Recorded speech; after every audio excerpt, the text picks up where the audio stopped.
in the south of France. And I just need to go through a few house rules before we start. First thing to say is that I'm Lynne Coyle. I'm going to be hosting the evening with Laurent and Neasa, but we have an O'Brien's team helping behind the scenes. So if anyone has any questions or needs any help, if you put it into the chat, we'll be able to come back to you. You will be muted during the tasting, and we will unmute you when we have a break between wines 2 and 3, and we'll unmute at the end. But that's just so that the sound quality is good for everyone on the call. If you have any questions, and we do have questions, if you put them into the chat facility in the middle of your screen, and we'll pick up those questions as we go along. If they happen to be disappearing, don't panic. I'm getting those questions fed to me in a different feed, and I will come back and pick up those questions and make sure that Laurent and Neasa have the opportunity to answer the questions. And we'll also have a Q&A at the end. We plan to taste until just after 8 o'clock, and then we'll have a 20-minute Q&A. So there's plenty of time for questions. The best view for this evening is on the speaker view, which is in top right of your screen. And I need to mention to you that we're actually recording this event, but we're only recording the hosts, so no one else is being recorded, and that's just to put your mind at rest. As I say, we've already suggested some food matches and suggested that you have some water available. We'll stop after wine 2 for a couple of minutes, just to allow you to top up water and any nibbles that you need to top up between the wines. The final thing to mention is if anyone hasn't been able to make it tonight, or you want to share the tasting with friends and family afterwards, then we'll be sending an email link tomorrow. And without further ado, you can actually go on to the first wine, because I'm going to start with asking Laurent a few questions and Neasa a few questions. And the first wine we're going to be tasting is the Languedoc Sauvignon Blanc. So while we go through those first couple of questions, you may want to start with the Sauvignon as the first wine of the evening. So Laurent, your family have been making wines in the Languedoc for, generations of grape growers and winemakers. Can you just give us a bit of history of the property and of your family's background? So, hello, good evening. My family has been producing wine since 1791, just after the French Revolution. In fact, the lands was picked up to the monks, and the lands was divided and given away to the people. So, in the south of France, most of the people, they have a piece of vineyard, and some family they decided to invest a bit more to grow. And my family had became kind of a producer, a larger producer. So yes, it's a long history for Miguel in this area. And did you when you were growing up always want to be a winemaker, or did you want to study and pursue a different career, or what? Where did the bug come? My parents they never pushed me to, or never forced me to really to work in vineyard or to study viticulture or enology.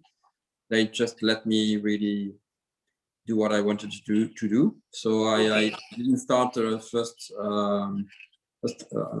I didn't start in this universe, in this area. I had another experience on other fields. I actually studied a bit in England, and I worked in the car industry for Nissan. I was in quality, and but this experience was really interesting because I still use things that I've learned from these experiences. And then I came back in 1996. I started again my studies. I learned viticulture and enology in Montpellier. And a friend of my father, who's kind of a bit like Michel Roland, in the South France, Guy Bascou, he took me, under his wings. And also my father also who has a lot of experience. And they had a really fast training to learn things, that I didn't know.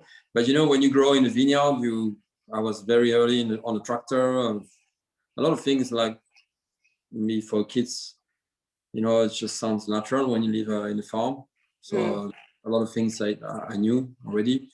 You know, I'm talking about mechanical things, or you know, the vineyard, the pruning, a tank, a pump. I knew how to do the basic things, the work, you know. So I suppose when you have this kind of background, you learn faster. You know the words, you know all things, and so yeah, well, it's interesting. It was, for me, it was a bit of a challenge to come back and to. But I was really attracted by the challenge, and to come back in this area and to do maybe something a bit different, to bring some new ideas, and it was a bit of a challenge, and it was good. I don't think I will. I don't regret. You know, it was good. It was. It's good fun to work in the wine industry. It's just very good, nice people. We drink wines. We have a lot of stories. We travel all over the world. Of course, last night we had a frost here, so it's not. There are some tough days and so, but it's a very nice life. I think we are lucky, and yeah. You're obviously, it's in your. I wish we could go to Ireland more often, but yeah. Yeah. You could come to Ireland more often. I mean, it's in your blood, but it's obviously your passion as well, which is great to hear. I'm going to come back to the frost later on, but maybe you would just talk us through wine number one now, the Sauvignon Blanc. Yes. I also imagine that it's too hot in the south of France to have such a high acid, refreshing grape as Sauvignon Blanc, but altitude comes into it, doesn't it? Yeah, altitude, and also we plant Sauvignon Blanc where you have a bit more depth in the soil. With more the soil, we select the soil which has got the bigger potential in terms of production capacity, and it's very important because then you don't have so much restriction, and you produce fruits, you produce a lot of flavor, the chioles that you're looking for in the Sauvignon Blanc. And yeah, the Sauvignon Blanc is true. It's he likes cooler places, but in this place we have access to water, so we can irrigate a bit. And it's a very high canopy management to get all the energy from the sun. So yeah, we can produce really nice Sauvignon Blanc. They're different than what you get in Sancerre, or of course very different than what you get from New Zealand. But the value for money is very interesting, and the production level is okay also. It's so we are every year we are trying to do the best with the Sauvignon Blanc, and we use different. We have a very modern winery also. This is very important. We pick up the fruits by night. Very important in this area. So we start at 2 o'clock in the morning and we finish at 8 o'clock in the morning, and then we try to actually compensate some of the differences you can get in other part of the world where it's cooler by doing things like that. You know, picking up fruits by night means you can have the temperature of the fruits are 20-23 degrees. If you pick them up during the day, they are 35 degrees. It's 15 degrees difference, which is big. But if you are in Sancerre, it's probably 12 degrees. And the night harvesting probably makes a big difference to the acidity levels and the aromatics in the wine, does it? Yes, but acidity also, it's because we pick up fruits early, you know. Okay. So then you have a good acidity, and also because the soil has the capacity to grow a bit more fruit. So you don't have, if you have a lack of quantity of fruits on the vineyard, then you have too much alcohol. You lose all the character of the Sauvignon Blanc. Sauvignon Blanc, very important, is the when you pick up the fruits. It's very you have to be very careful when you pick up the fruits. The timing, the harvest, and every day we taste the fruits. Sometimes twice a day, and to make sure we take the right decision. It's one of the tricky things with the Sauvignon Blanc. And you've got fantastic acidity. You've got aromatics. It's very green notes in the wine. Very fresh, crisp. I'm sure we've got some Marlborough Sauvignon lovers on the tasting, but I think the style has a very kind of international feel. It's lovely and fresh and clean. It's got a terroir character, but it also has all of the kind of cues that people are looking for from a modern Sauvignon Blanc.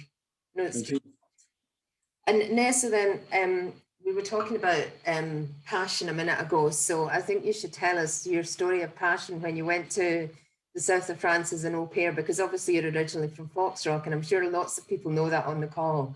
But for those that don't, could you recount your foray into the wine world once you met Laurent? I fell into wine. Yeah, so good evening, everyone, and thanks to Lynne and to the O'Brien family, O'Brien's, for inviting us to taste the wines with you this evening. And hi to everyone who might know me, and family and friends, etc.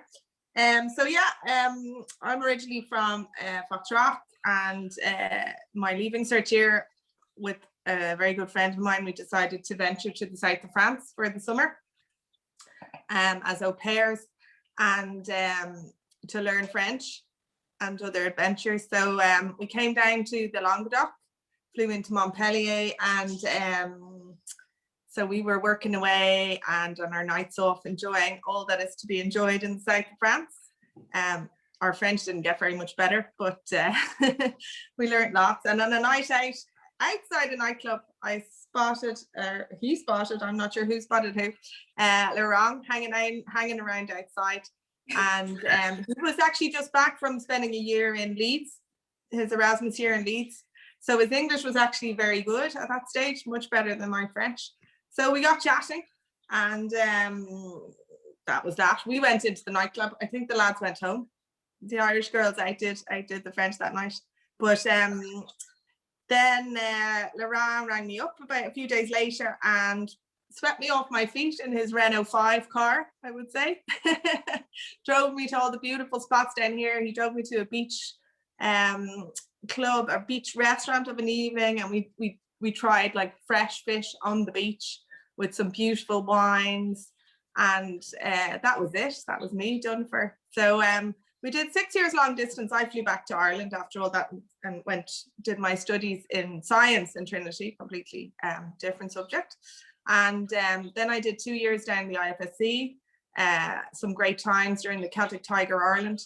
And after 6 years, then I realized Laurent wasn't going to plant his vineyards in South County Dublin. That was not going to work. So I gave up the job and moved down here, threw myself in at the deep end, and started working with the family and selling the wines. So that was a big task. I mean, I knew I liked wine, but beyond that, I didn't know a lot. So I did my WSETs by correspondence. WSETs are like a wine course that you can do to learn the basics about wine, but also about international wines. So, you know, German wines, Spanish wines, all different regions of France. And that was a great basis. And the rest I learned sitting around the lunch table with the family, you know, talking about wine, talking all the way through the seasons. I think that was the biggest thing that hit me when I moved here, was the seasons and how important they are here, both for wine and the production of wine. And, you know, we'll talk about frost later, but also the foods. You know, when it's asparagus season, you've asparagus on the table for 2 weeks and then it's gone, and then it's strawberries, and then and you know, the seasons are really, really reflected in how they live, but also how they eat. And that was something that I discovered when I moved down here, and which I really, really love. And I think in Ireland, we've become a lot more aware of that and associated with it too at the same time. And it's something really beautiful about working in harmony with nature and letting nature do its thing and at the right time. So I think that's been a real revelation in working with wine. So I think this wine is a nice example of that, because we're in the south of France. We've got a lot of sunshine. And Laurent was told as a young winemaker that Languedoc would never make wines with elegance and finesse, that we'd always be the country cousins to the, you know, the Chablis and the Sancerres and the Bordeaux, and the more established French wine regions. And I suppose my job is to go out and tell the stories of what we do down here.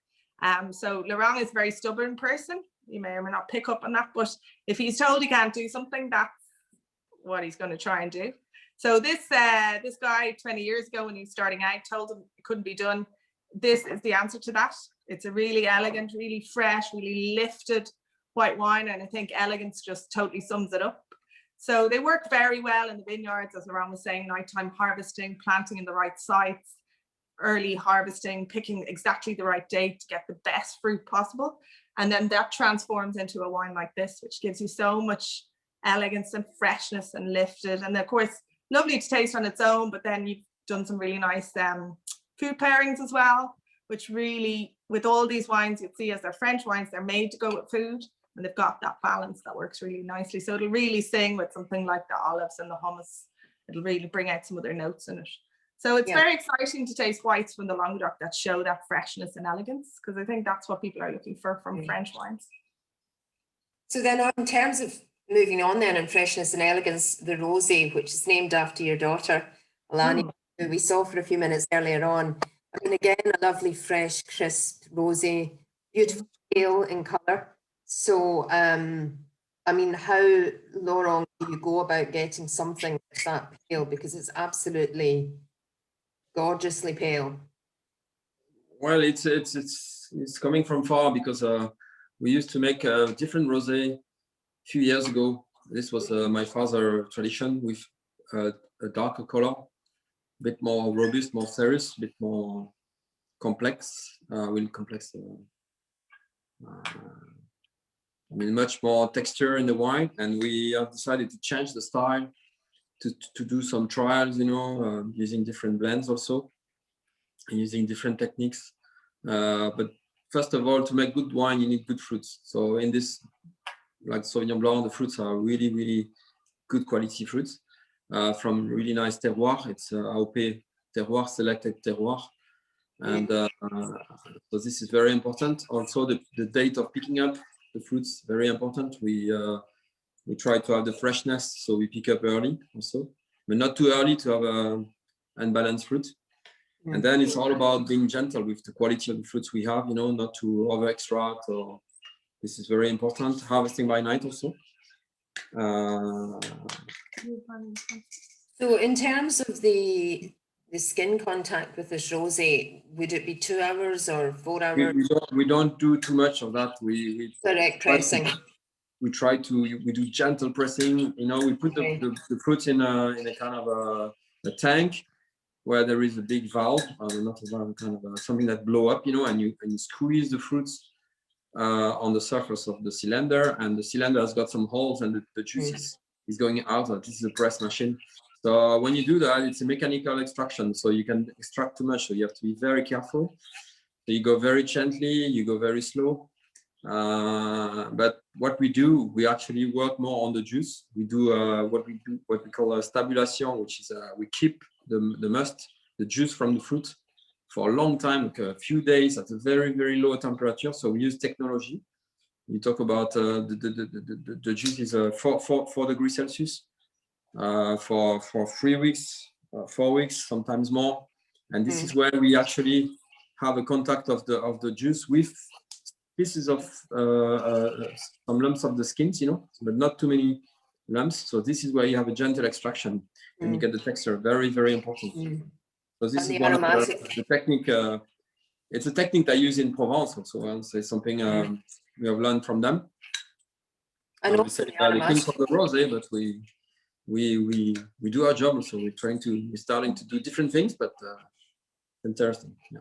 So instead, Lynne, of doing just a very short skin contact, like you were saying, 2 or 3 hours with all the skin, they take away, let's say, 90% of the skins, live 10, cool it right down, and leave it in contact for a couple of weeks, and then let it ferment. And also the key is a high component of Sanso as well, Sanso being big berries and giving that gorgeous pale color and crisp texture to the wine. I think if anyone is looking for really nice, pale, elegant rosé, if there's a high content of Sanso grape in there, you often get that. It's a really great wine for this style of rosé. And leaving that skin contact at the cool temperatures for a few weeks, that really does help the aromatics as well, doesn't it? Because that's the danger of going very pale in short skin contact, that you don't get the fruit and you don't get the aromatics. But I think you've got everything here. It's a really complete package.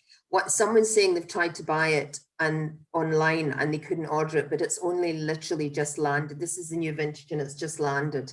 So we are back in stock for those of you that are trying to get it. I don't know if it's online yet, but watch the space. It's definitely back in the country, the 2020 vintage. Yeah, and we literally shipped this a few weeks ago. So it's the new vintage coming in just in time for the Irish summer. Just in time for the 8 degrees weather. What else would you be doing only drinking rosé, Lynne? No, it doesn't. I think rosé is all year round anyway, personally. I think it's such a good food style and so on, particularly one like this. It's so elegant and beautifully balanced. Ness, I know you look after a lot of the marketing and the commercial part of the business. This style of rosé, do you find that is popular in all countries, or is it just in Ireland that we love it so much? Well, I'll tell you, Lynne, I've been banging the drum for rosé, and I know you have too for many years in O'Brien's, because we obviously sell in 40 countries. And for example, just to give an example, on the island of Manhattan, 80% of sales of all our wines are rosé, and have been for like 10 to 15 years. Wow. So they really love this pale style, and it's brilliant. You know, obviously people in Manhattan go out normally of a normal year, eat out so much, so you know, it'd be 70% restaurants, and these are the kind of wines that are served on terraces, that are served for aperitif, but then will bring you through a meal. And rosé has had booming success in the UK, I would say, in London, in New York, for many years, and it just wasn't happening in Ireland. And you know, for different reasons, there might be a perception that it was kind of sweet, or that it was a drink for, dare I say, drink for girls, or you know, that it mightn't be manly to be sitting on a terrace with a glass of pale rosé. And that's all changed in the last, I don't know if it was COVID, I'm not sure what happened, or but that, you know, transformation I was hoping for years and years just suddenly happened in Ireland. It really started. There was the phenomenon with Whispering Angel, which is, you know, a Provence rosé that has a very much bling bling association and following. And that has risen all boats, and we've seen our sales of rosé in Ireland really grow. But it's definitely this pale style, completely dry. You know, you've got some beautiful red fruits there, but you've also got that lovely mouth-watering, what we call in French, they say there's tension in the wine. So it's almost like you get this little, you know, that you get maybe in also things like gin and tonic that make you reach for another glass. And so it's been a huge success for us, and it's definitely where we're growing is on rosé and white wines, for sure. But there's a few comments about we're going to take some of the credit for rosé growth in Ireland with our 3 for 2 offer as well, because we've and we've seen growth as well. I mean, it's just in the range of styles and so on. But there's a few comments about the bottle design, if you would want to comment on that. We know it's named after your daughter, but a few people are saying they absolutely love the bottle design. Oh, the bottle, so the challenge for us is Laurent's doing stuff that nobody has tried before from the Languedoc. So we wanted a bottle that kind of encapsulate, that showed what he was doing with the wine. It's actually really important, the actual shape of the bottle. So, you know, the standard kind of bottles are like Bordeaux style like this, or Burgundy style. And this is something different. So we worked with a bottle manufacturer we're only about 2 hours from Barcelona. So they're based down there in Barcelona. And they actually designed this bottle as a new style. It has a very natural feel to it, and it shows the freshness and the elegance and something different. So when people see it on the shelf, they kind of go, okay, that looks a little different. And then we got the design of the label done by a Parisian designer to reflect the importance of like the water and nature in creating this wine. So it's actually supposed to be like Elena's dropped a stone in the lake that we created on our vineyard. And these are the little leaves that grow in the wild oak trees all around the Ozine estate. So my daughter got a wine named after her. There's no Neasa wine, you may have noticed so far, 25 years on, but I live in hope. Someone's asking if if this could be called a Blanc de Noir, but a Blanc de Noir would be white basically rather than rosé. Technically, a Blanc de Noir is a white wine, and the wine is actually still white. Yes. So there's been zero skin contact, let's say they've pressed. Exactly. Gone. Whereas this has the skin contact, but obviously in a restricted way. So it's an interesting comment, because there is a notion of using red grapes to make a very pale coloured. And the gist of it is that black grapes, most of them anyway, have white juice. So providing you remove the juice from the skins, then you will get a white wine, and that would be a Blanc de Noir, where it's had no skin contact, so no colour from the black skins go into the wine.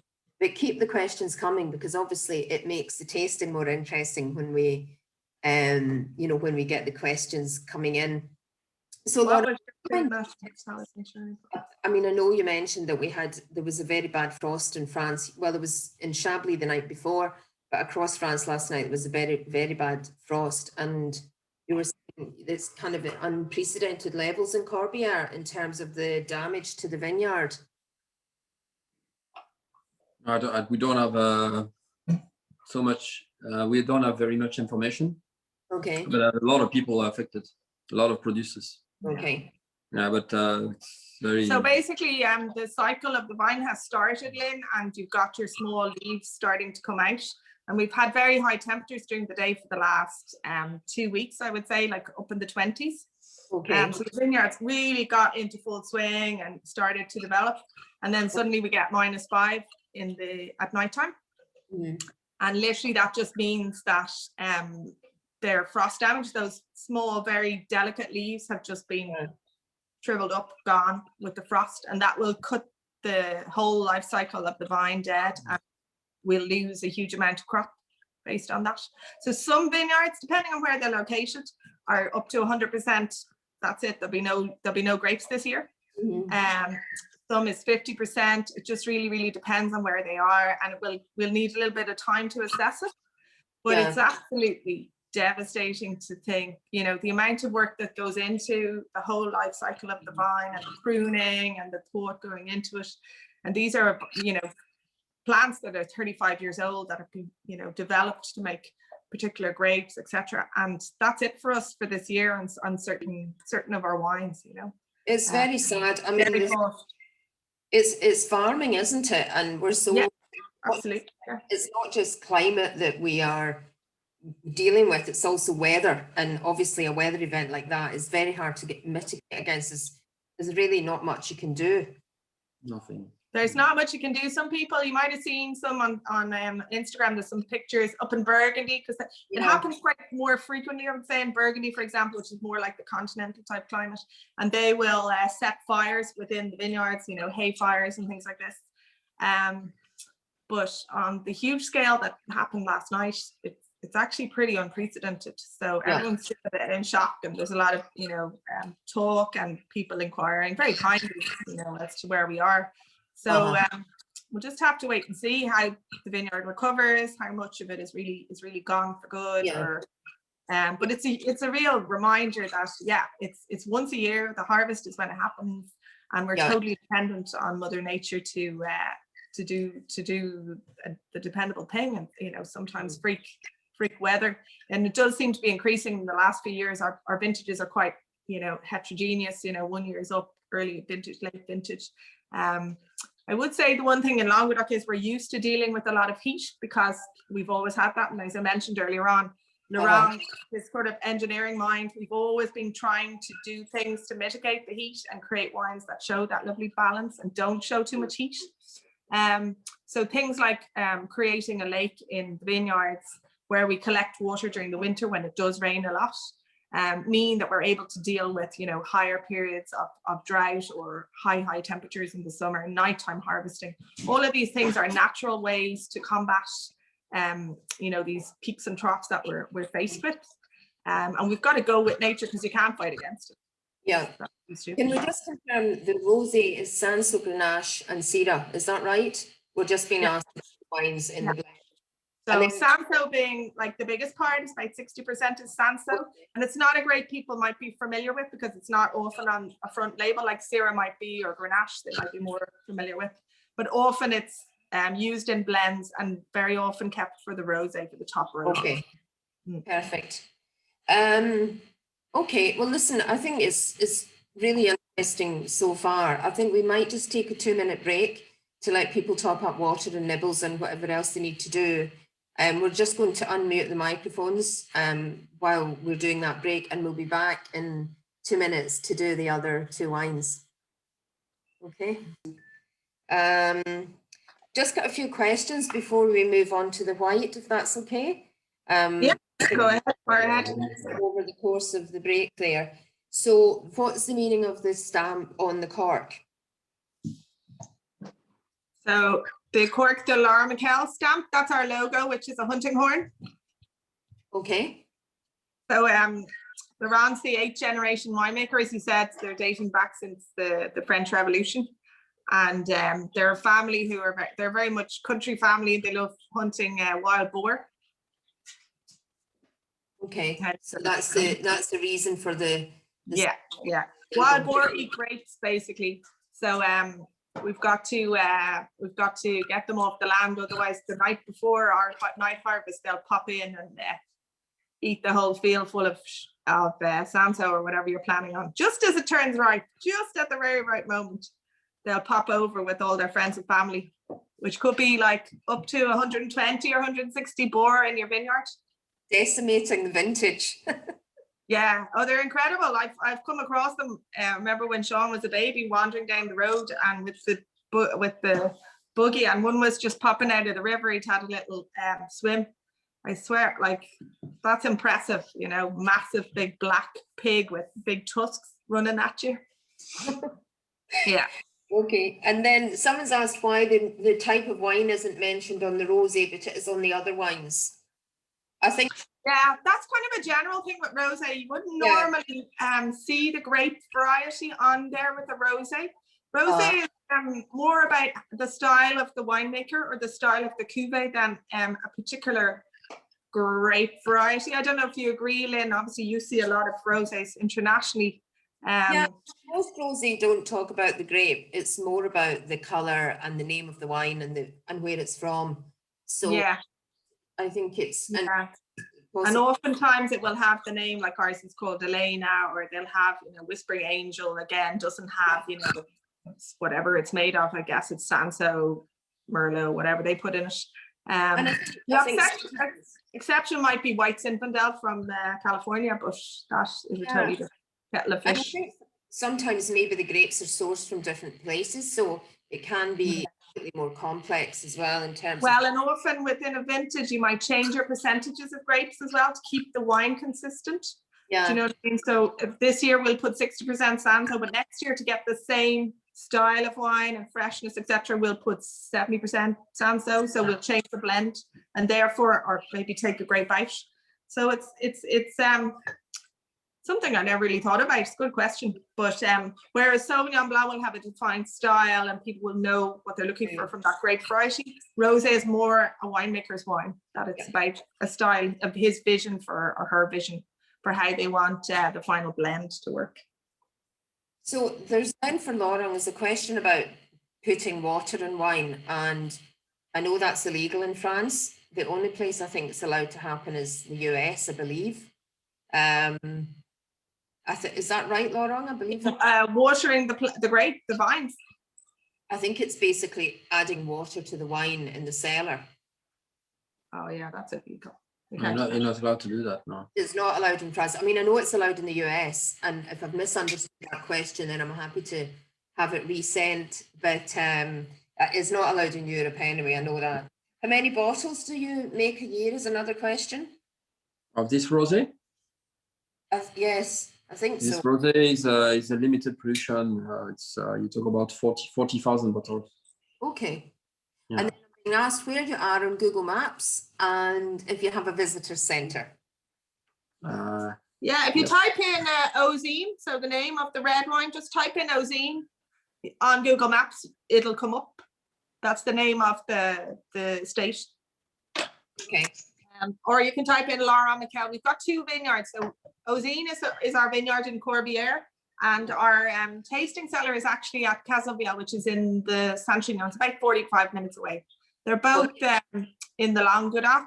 So the nearest towns are like Narbonne, Carcassonne. Ozine is quite near Carcassonne, which people might know from flying in with Ryanair. And our tasting cellar is near a town called Béziers. Okay. In south of France. And they should all come up on Google Maps. Okay. And yes, everyone's welcome to come visit, have a glass of rosé, have a chat.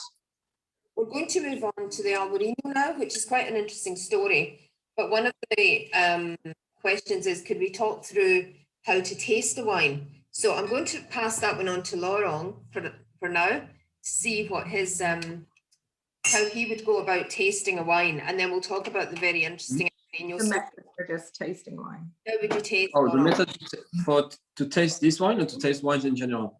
Wines in general. Oh yeah, so first thing, you have to invest in good glasses. You see, because having a good glass is you can get 30% more pleasure.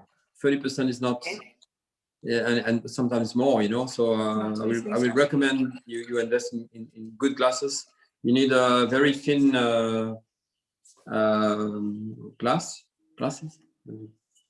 Yeah, and, very fine glass. I'm sure you ask some people in brands, I'll tell you which model, but it's very important. I mean, this is where you get the very best of the wine. The first thing we do normally, you look at the color. It's the first thing, you see the color, so it gives you a lot of information. And then the nose. We have a very powerful nose. We have a lot of memories. It can remind you a lot of things, and it's one of the biggest, most powerful things we have. So it's very important. And then can zip in. We have some techniques to actually move the wine everywhere in the palettes to have all the connection with the wine. But if it's good, you drink it, you enjoy it. Sometimes you don't have to be so complicated. Just a good wine, is the wine where the level is going very down on the bottom on the table. If you have, it's good. Yeah. So I'm swallowing. I'm actually trying to have when I have the liquid in my mouth. What I'm trying to do is to standing everywhere on the palettes to get all the contacts, all the connections. This is where you have all the information and the pleasure. It's so you get different captors in your mouth, on the tongue, so you feel everything, the acidity, all the texture. Yeah, and everybody has got different tastes, so you have to be very humble with the wine, but if you like it, enjoy. Yeah, so it's trying when you taste the wine, obviously as Laurent was doing, he's kind of sucking it through his teeth to try and get some air into it. And air will allow the wine to kind of show more than its first initial primary taste that you get with the first gulp. So it's important to kind of swirl it around in your mouth and try and, it's really just, I think, Lynne, you would say it's just about your memory. You're like looking back in your memory to try and figure out, where have I tasted this before? Where have I smelt this before? What does this remind me of?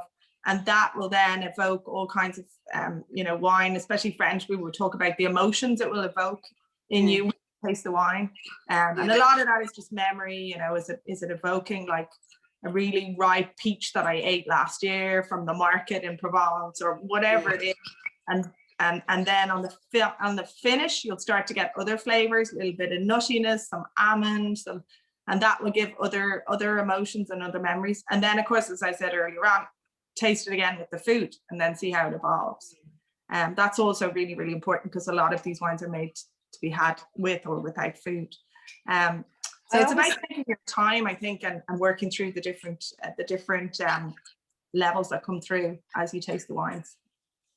And I always think it's important that if the people develop their own tasting vocabulary based on their own memory and their own experiences, because if I say that I can detect guava in this wine, say, to pick something extreme, and the person beside me has never tasted a guava, then it's absolutely pointless.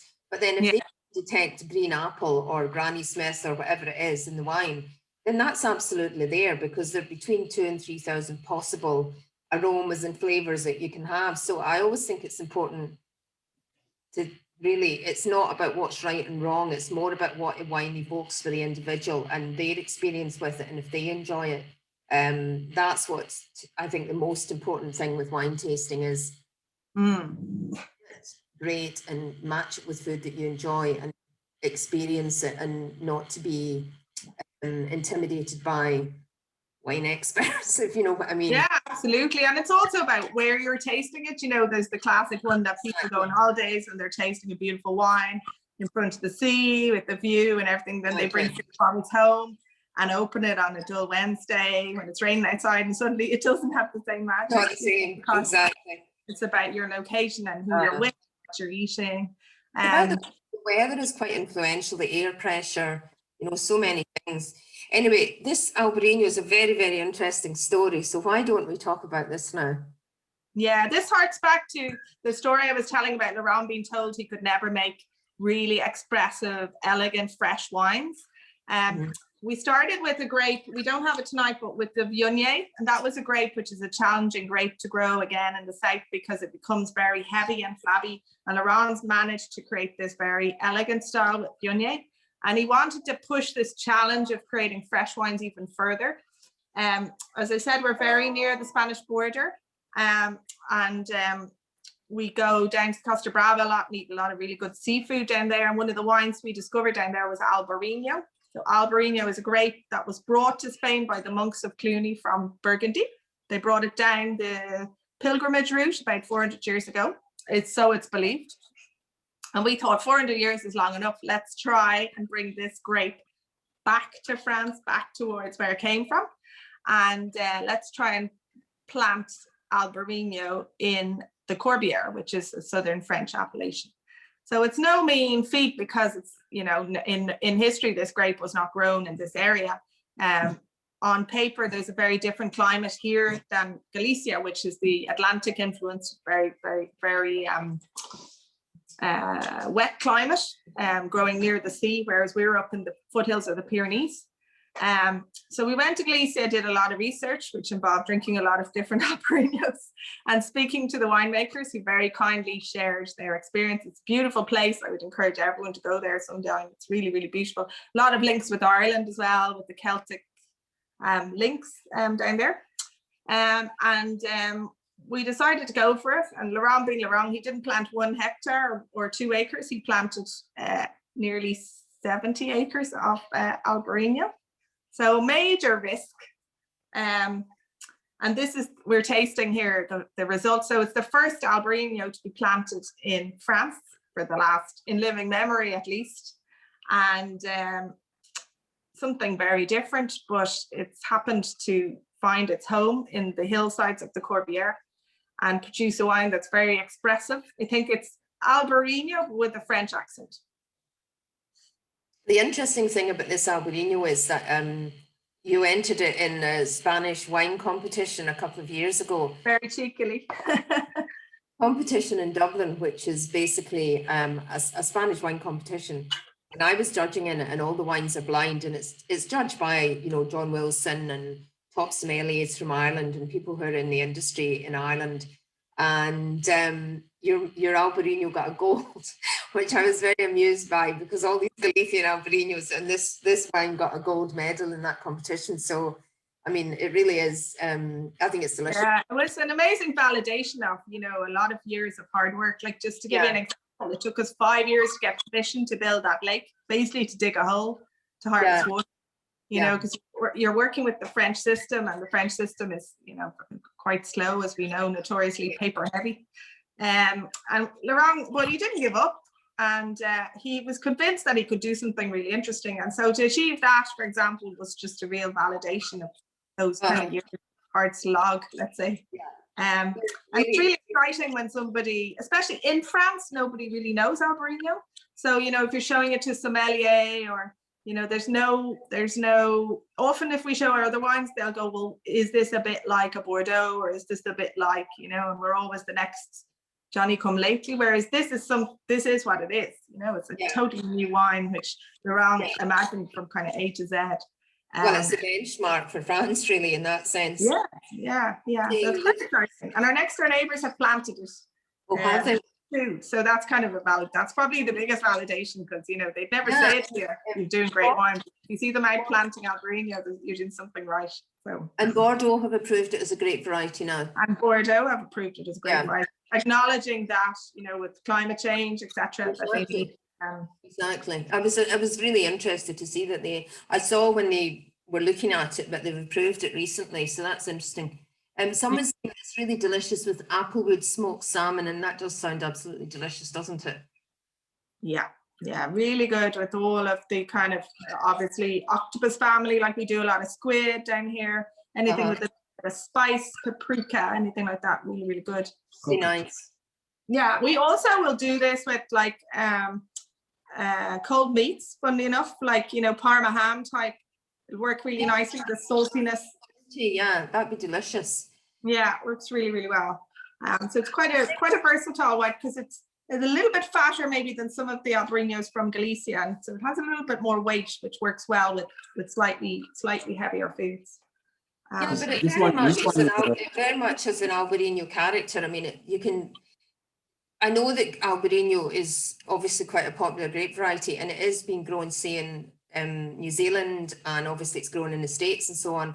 But sometimes, and you don't see it that often, but sometimes it can be quite hard to see the relationship between a Galician Albariño and something that's grown elsewhere, where this is absolutely Albariño, you know, it's textbook. And I think the standing proof of that is that no one that was at that tasting, when they tasted this blind, didn't think, oh, that's, yeah. you know, it was absolutely an Albariño. So it's really congratulations on it, Laurent. I think it's a really good wine.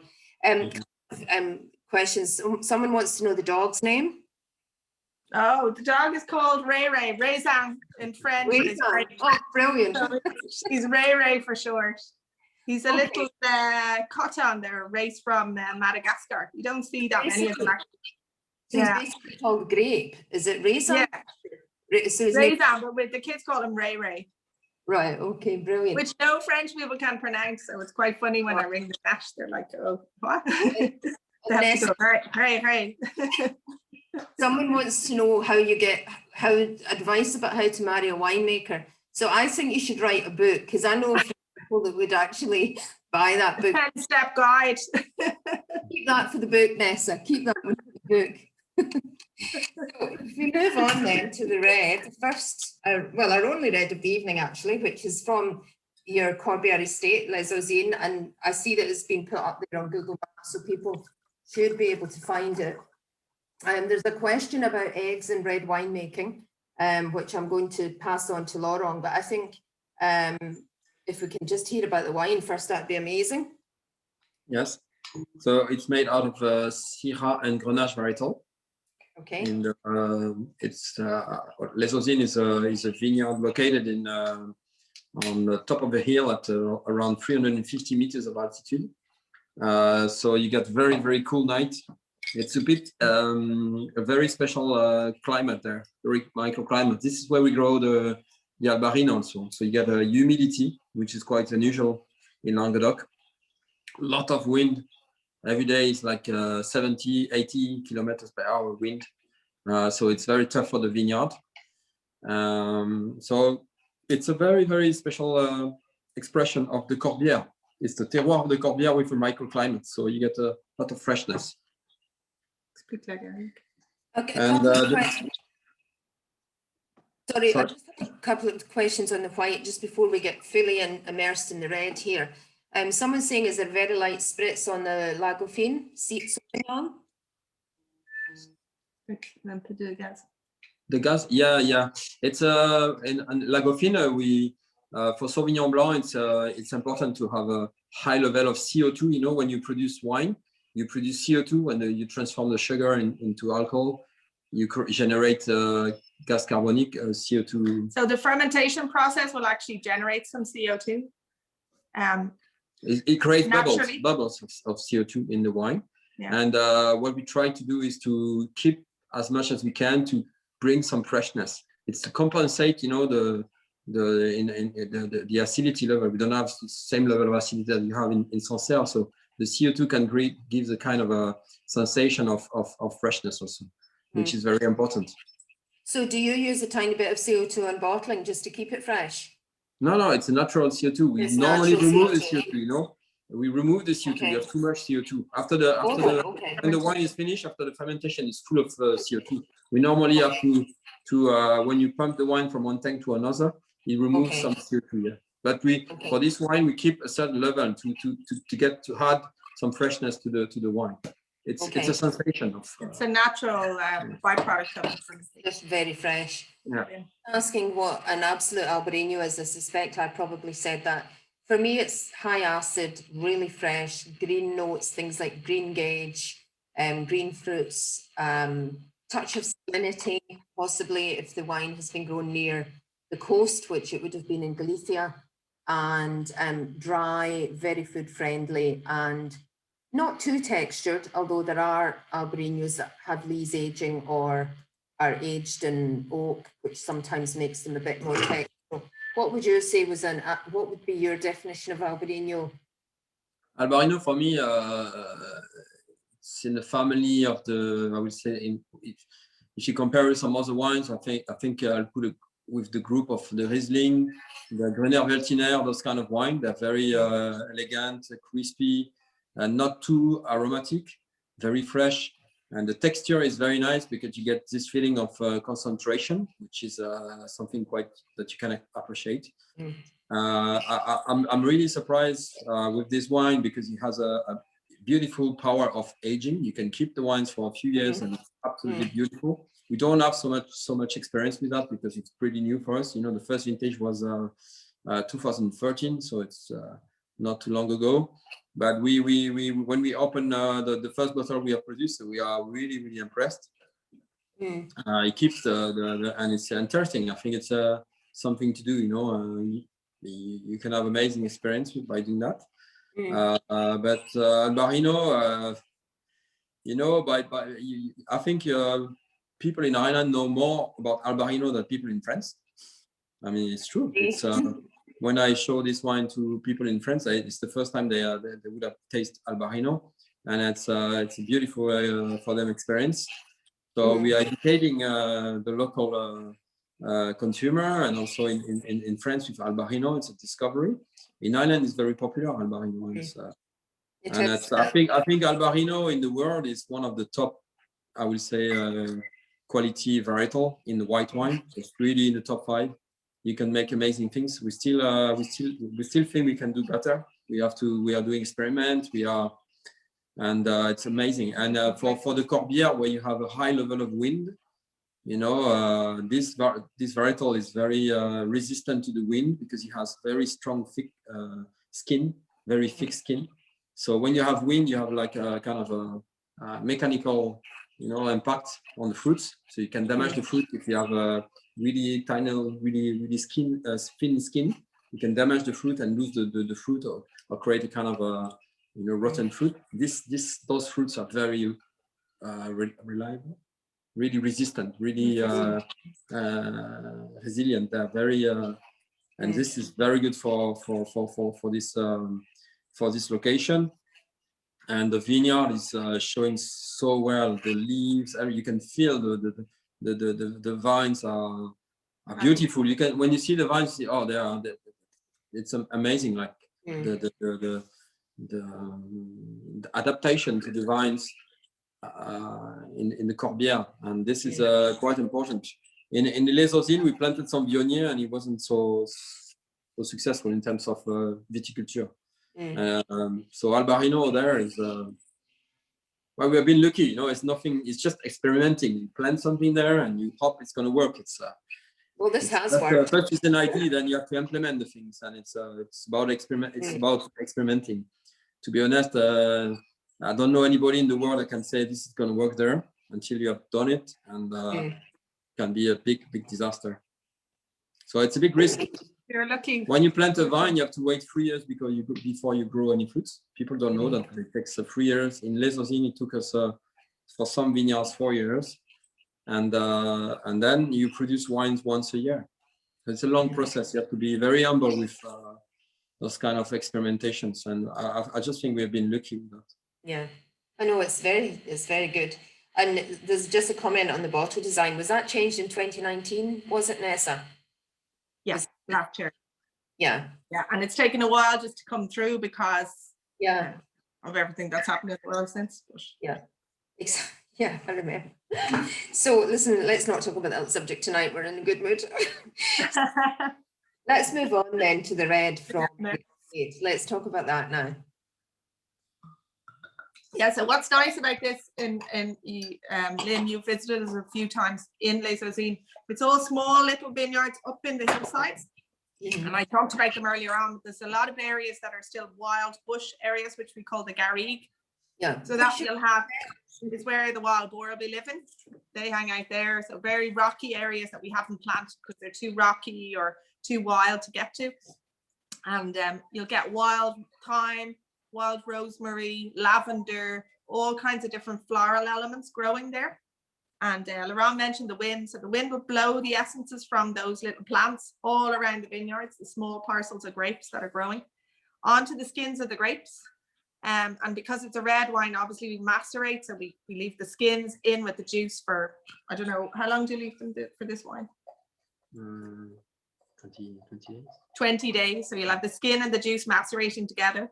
And you'll get the infusion of those gorgeous wild thyme, rosemary, aromatic flavors on the nose of this. So it's it's called it's the garrigue. After that gorgeous savory blend that you get on the nose. Yeah, it's delicious. Yeah. And a few people are saying that they've done the Camino and they enjoy drinking Albariño in the Camino, which is... I'd say so. I'd say it was a highlight. Yeah, exactly. So the question, there was a question earlier about eggs in red wine. Are you using eggs to fine, Laurent, are you? Quite. No, we don't. All our wines are vegan friendly for that reason, because we don't use egg whites or to fine or other, animal byproducts. And lots of confused about vegan wines because they're like, wines are made from grapes, so obviously they're vegan, but it's the use of products just to fine or to what do they when you produce wine, you have it's a natural product, so it's to make sure you don't have any deposit on the in the bottle or in the glass. After you bottle the wine, we use fining ingredient element. So if you use white egg white, you cannot. It's not a big wine. Yeah. I mean, it's still quite popular in Bordeaux, but even in Bordeaux, lots of properties are moving away from egg whites because of they want to be, they want to be drinkable for vegan. Yeah. And there are other great alternatives now to find the wine. And we don't want to find them too strongly. I mean, we want to keep it very light to get enough the body and the fruit and the original sort of character wine. You don't want to go too strong. So are all your wines are vegan? I would like to say something about the wines from this area, which are made out of Syrah, or even from Côte d'Iron. People like Saint Joseph or Côte Rôtie. With the Syrah, sometimes you have to leave the wines open. It's quite reductive. That's mean there is a combination of the wine with the oxygen, and the wine is a bit closed. And if you sometimes with some wine from the north part of Côte d'Iron, you have to wait maybe 3 hours, to open the wine, and you have to be very, like I've just opened the wine. I think it's a bit close. It needs a bit of air. So it's something a bit special with the wine made out of Syrah from France, I would say, because it's like that. It depends on the weather, depends on different things. Syrah is a bit of an animal. But when you love the Syrah, you want to taste more. This to me is very supple and silky. The tannins are very integrated. Someone's sent a message in saying that red wine drinker has just gone to heaven because they love the red wine so much, because it's a very approachable style. It's very savory and complex, that garrigue thing, but it's also very approachable, and it's not, all of the acid fruit, everything is very beautifully integrated. Thank you. And that's what you're aiming for, really, is it? Yes, and it's also the expression of the terroir. You have in this terroir, you have a lot of stones. You have it's quite restrictive in terms of production. So you have a concentration, but it's an elegant concentration, a lot of complexity. And it's here is the terroir. It's the terroir of Les Auzines in Corbière. It's something unique, and that's of course there is the winemaker behind the wine, but the terroir is and the Syrah and the Grenache. This is also what makes this wine so different, so special. And these, I mean, these grapes are grown at really quite high altitudes, aren't they? Yes. In the mountains. I was quite surprised when we visited you, just how high up you are and how windy it is, and actually how cool it can be in terms of temperature, just because of the wind and the altitude. So again, you've got that lovely acidity in the wine because of your location is key to that, really, isn't it? Yeah, it's got the Languedoc character, but it's got something a little bit more fresher and lifted, which makes it really food friendly. Again, it's not a red wine that kind of you take one glass and you've got a lot of heavy jammy flavors. It's got those gorgeous dark fruits, but it's also quite fresh, and that's kind of the style. That's Laurent's signature style. I think often with reds from the Languedoc, they tire the palate. You can only drink one glass really before you kind of go, oh, I'd like white again or something. Yeah. Whereas this really has more lifted red fruit, which I think is people are moving away from really oaky, really heavy, really jammy wines with a lot of residual sugar to something more savory, which I think this shows, which is quite exciting from Corbière, because people would think of Corbière and think of a wine that you'll have with a cassoulet and really big, really rustic. This has the Languedoc character, but it's not rustic. It's not got tannins that are hitting you there, Silky. And someone was asking earlier about whether you would decant this wine. You didn't decant it, you opened it and drank it there. So, I mean, that is, in a sense, it doesn't need decanted because it is so approachable. Would that be? But it would be interesting for people to take a glass now, take a glass maybe later this evening, keep it, but if you don't finish it off tomorrow, try a glass and just try and remember how the wine has evolved. And Zero does really like oxygen, so this will evolve really, really nicely. Yeah. And you'll see a similar effect that decanted it, just letting the oxygen in and letting it round it out a little bit. But it always has these red wines. So I'm just going to ask you a few questions now, if that's okay.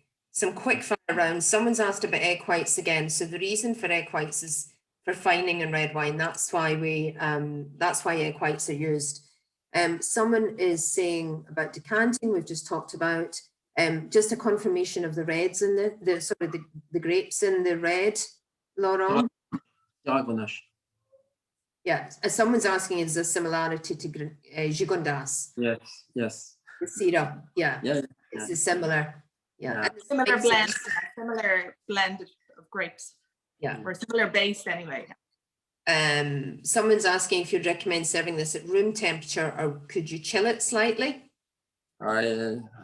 Because we have a serious level of alcohol, it's 14.5% alcohol. I would recommend to serve it at maybe 20 degrees, not higher. Otherwise, you're going to kill the alcohol, and then you lose the freshness of the wine. When they say room temperature, they mean like room in an old-fashioned chateau, rather than they mean without radiator type room temperature. So we would always err on the side of a little bit cooler, leave it outside for a while, 5-10 minutes in the fridge, even just a little bit of chill. I think works nicely with it. I'm not a big fan of those Italian wines served at 30 degrees Celsius in Rome. No. Tends to bring out the alcohol straight away. But each to their own. Yeah, there's lots of nice comments about the wine. Someone's saying they opened it 4 hours ago and they had it with barbecue lamb and it was a fantastic match. There's a well done Laurent and Neasa. Like somebody had a good plan there, barbecuing lamb and getting the wine open for exactly. And then someone's asking, how long does an open bottle of wine last? I think depends on the wine, but it's certainly this wine can last, I would say, maybe 2 days. Yeah, I'd say 5. Open. Put the cork back in. You can keep it for a few days. Be grand. And Albariño would be more. White wines are more like 1.5 to 2 days. Yeah. And the other thing is that if you aren't going to drink in a couple of days, you could actually keep it in the fridge. And keep the cork back in. And keep it in the fridge. And it is really interesting to taste wines over a day or two and just see how they evolve.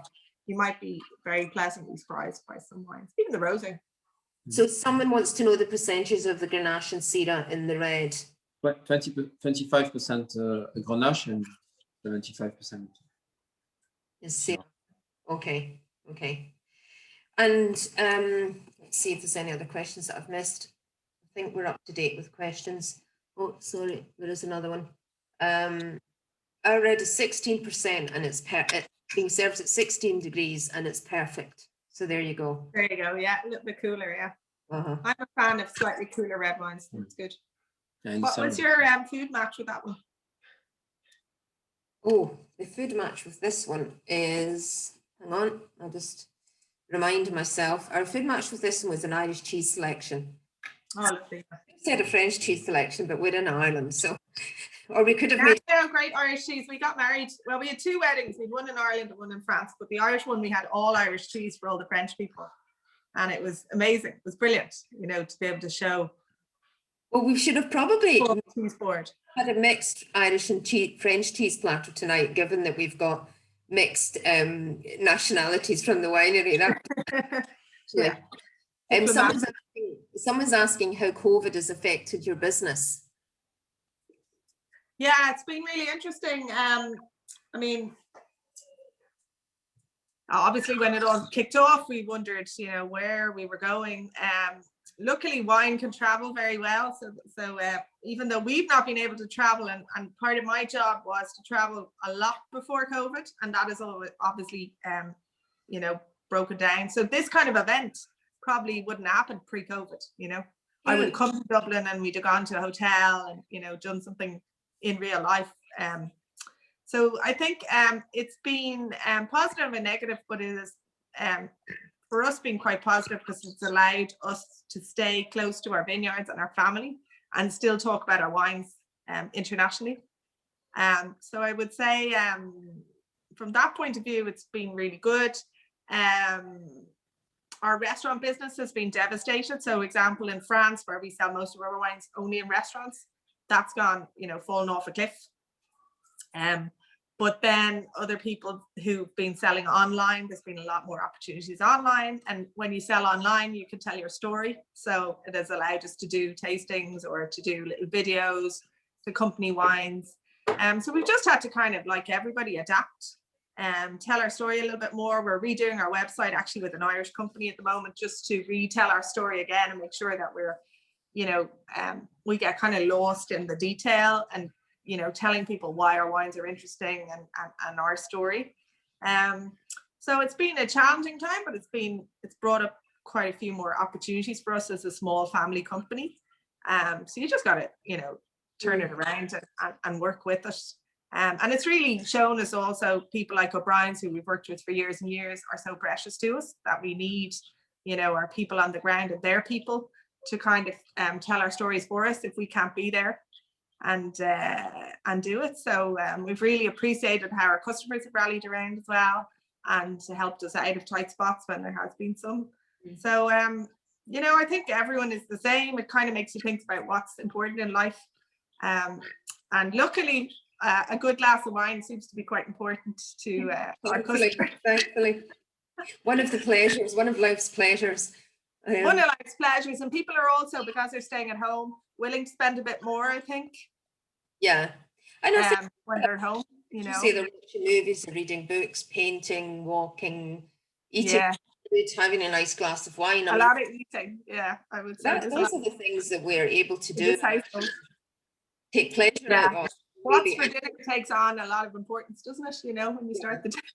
And just having more time to do those things that you would normally be running to the dinner or whatever, and you can and that's really true. Yeah. Someone is suggesting a poisse with the red, which would be lovely. And there's a few people saying they're looking fantastic. A poisse, yeah, and they're looking forward to going back to France. And earlier on, someone says that their relatives have a house in Saint Chinian and they drive past up the road. Yeah, exactly. And you actually have an estate in Saint Chinian anyway, don't you? We do, yeah. We're on the road between Béziers and Saint Chinian. And someone wants to come for a sleepover, if that's okay. Grand, yeah. We'll give them a job. There'll be a job to do. That's all right. Yeah. And there'll be a recompense at the end of the day. Bottle of wine. And someone's saying they love virtual tastings and that we should continue afterwards. And I think we agree with that as well. We think actually that it's that it is a really good way to go in the future. I don't think they disappear. There we go, a lovely question. What factors affect the price of wine?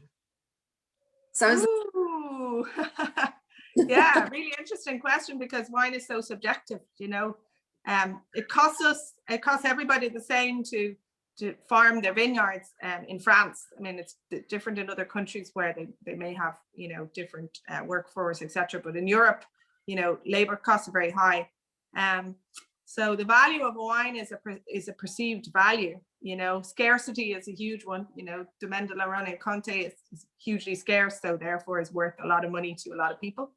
And people drink labels. Sometimes, you know, they will see a wine that's 10,000 euros on a wine list and be served it, and therefore what they'll taste in their glass is that much more valuable to them.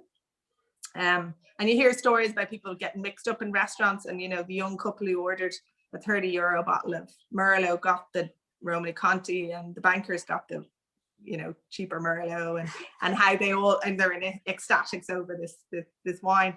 But it's about pleasure, it's about memories, it's about creating an event, and luckily wine allows us to do that still, you know. So I think the value is what people will place on the bottle, you know, but the price is based on, you know, scarcity, the production costs, but also the price of land. So the price of land in Languedoc is cheap, but if you want to buy a hectare in Châteauneuf du Pape, it's going to be what, €1 million. So straight off the bat, you know, or in Napa Valley, I mean, the price is there, just crazy, you know. So consequently, they've $100 bottles of Cabernet Sauvignon. It's very much a production cost thing. The bottle, shipping, and then distribution costs, you know, which is great because we ship directly to you guys. So we're able to give great prices because it's direct from us producing the wine, growing the grapes, to O'Brien selling it, you know. So and I mean, that's over 90% of our wines are sourced directly from estates like yourself. So is that we can pass on the best prices that we can. And obviously we're challenged with, you know, very high duty and high VAT rates in Ireland, but working with people like yourselves, we can still be as competitive for the prices for the customers, you know, and that's what well, it gives the value, you know, so people are getting what they're paying for is the wine in the bottle, and not a whole load of, you know, sort of superfluous costs. And it's kind of as close to kind of farm to table as you can get for wine, I guess. It is really, until global warming allows us to grow vines in County Wexford, maybe. I don't know. Maybe one day. Maybe one day. We've got a couple of requests for au pair jobs in Corbière. Brand or dog walkers. Exactly. And anything they else. might be on having their eye out for another winemaker hanging around. There's plenty of them. How many winemakers in the Languedoc? 20,000, I think, or something. Plenty of them out there. Let's have a look and see if I've got any more questions here. There's a lot of people saying that they've had an amazing evening, and thank you very much, that they've loved the wines. Can we do more tastings? On that note, I'm just going to say that our next event is about to be sent out by Ezyne, which is actually a Burgundy event in May. So that's going to be 2 Burgundian winemakers at that event, and we've got more planned. So please keep an eye on the website and keep an eye on the Ezynes. Someone is asking Neasa if you could possibly repeat the visitor centre location, please, Neasa. So it's the visitor centre. If you type in Casalviel, or if you look up our website, which is Laurent-Miquel, and you send us an email, that would pop straight into my box, and just say when you're coming, the date or whatever. I can send you details. But if you type in Laurent Miquel on the website, you'll get the map. Okay. To our now visitor centre is a big word. It's what we call cellar door. So you come in, you can do a tasting, have a wander around, you know, bring a picnic. It's a nice part of the world. It's the undiscovered part of the south of France. You know, there's the bling bling side on the other side, and then we're more undiscovered. And I would always encourage people, if they come down to this part of the world, to come 10-20 minutes inland. You know, it's lovely beaches, but the beaches are, you know, there isn't much going on there culturally. But if you come 20 minutes inland, the landscape, it's very rich. It's just a lovely part of the world, you know. I agree. It's gone. Whenever you can travel again, hopefully soon. Exactly. Someone's saying they met your mum at the Dublin Bay Hotel and the Marine Hotel some years ago, and they enjoyed the wines then. And that she thinks My mum. Yeah. Oh, right. Yeah. Mum does that. Mum is my guerrilla and- marketer. Yeah. And then someone else saying it's important to support Irish in this business, and we would love O'Brien's to highlight this connection. We do. They do. They're great for on the blog and everything. Always talking about it. A couple of other Irish people making wine around the world. Even in the UK, actually. Do you know him, Dermot Sugru? And yeah, absolutely. An Irish girl making wine down here in Fougere. And we're the modern wine geese. There's the old ones who went to Bordeaux. We call you the new wine geese. And then we have wines were amazing, especially with Rosé and Red. Love the virtual tastings. Lots and lots. And Laurent and Neasa are a perfect example of the importance of character of the producers being expressed through their wine. Really excellent wines, and supporting a family-run business is the icing on the cake. Another example. Thanks very much. Thank you. Yeah, well, really appreciate both O'Brien's support and everyone who buys the wines. You've got lots of choice. So lovely jump, Neasa. Someone asking if you sell in Australia. Not yet. Not yet. We should do though. Okay. There's lots of French rosé there. Foxtrot goose. I like that. It's just popped up. The Irish salmon went well with all of the wines. That sounds nice. Meeting the winemaker has enhanced the experience. Such a lovely event. We should do more at O'Brien's. Merci beaucoup to Laurent and Neasa. And as transport is probably a big factor in the cost, would you consider transporting in bulk and bottle in the local market? That's an interesting one. It needs to be one container of bulk is about 1,666 cases, which is a lot. So it's more for a bigger scale winery than boutique winery is what I would say. But it's a good point, and it's a good point from an environmental point of view. In your journey, are you in the organic journey that you spoke about, Neasa? Yeah, so some of our organic is a big subject, and it's also depends on people's interpretation of it. But I suppose what's the first thing to say is in Languedoc we're in a very privileged position because we have a lot of wind and a lot of sunshine to work as naturally as possible. If you're in Bordeaux where it's raining all the time and you're getting the biggest enemy of wine is of course any kind of fungus or moistness that would get into the bunch of grapes and start to rot from the inside. So they have to use a lot of chemical treatments just off the bat in those areas.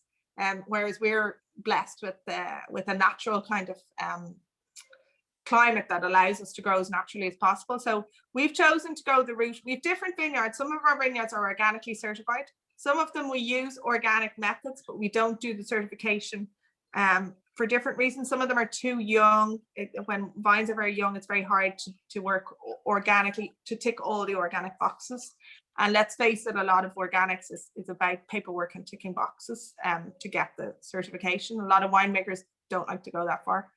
So we have the high environmental, what's it called? It's a French term. They haven't translated it into English yet, but it's high environmental value.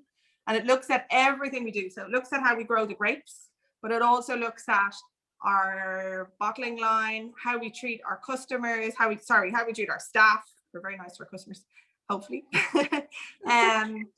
How we dispose of all the waste, the paper we use in our labels. It goes through the whole process of making wine. And it's a French government certification, so it's a little bit more official, I would say. So sustainably certified is where we are with these wines, with using organic techniques, but not the official kind of A/B certification. But look, we have to go that route. We have to be as natural as possible. Our weather is showing us, look at last night, that climate change is real, and it's not a case of just getting hotter. It's a case of climate events happening more and more frequently. So I think we're more aware than anyone that the natural route is the way to go. It's something that it's a non-negotiable for us anyway. And on that point, someone was asking, Laurent, if there are any particularly good years in the Languedoc? We're looking in this area. We have fantastic weather conditions. So you can have a bad vintage, I would say, once every 10 years. And when it's a bad vintage, it's not so bad, in fact. But I would say 96, 86. It depends on the year. Also, Languedoc is quite a wide region, really wide. So it can be, difficult in Perpignan, and it can be very good in Saint-Chinian, and it's still in Languedoc. So it's difficult to answer. But I think this is one very strong point in Languedoc, is that we are very consistent in quality. Yeah. Because we are lucky, we don't have well, apart from this year, but we have very good weather conditions in general. So, more than enough sun every year to ripen every year. So we can repeat every year. We don't have this kind of a vintage, but it can happen. We can have bad weather. Yeah. So the last vintage, we have a question about whether you sell your wine in Australia. No, not yet. No. Okay. No. Then there was a question about a connection with Kinsale, which I thought was your summer holidays, but I think it's actually to do with the wine geese. Well, it's about, so my family on my side are from West Cork, on my mother's side. So there's a Kinsale connection.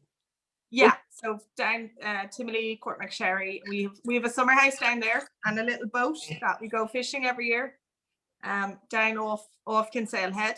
Yeah, I remember the Instagram photos, so that's fine. Yeah. Well, last year, 2 years ago, it looked like we were in Croatia or something. It was absolutely gorgeous. Can't wait to get back.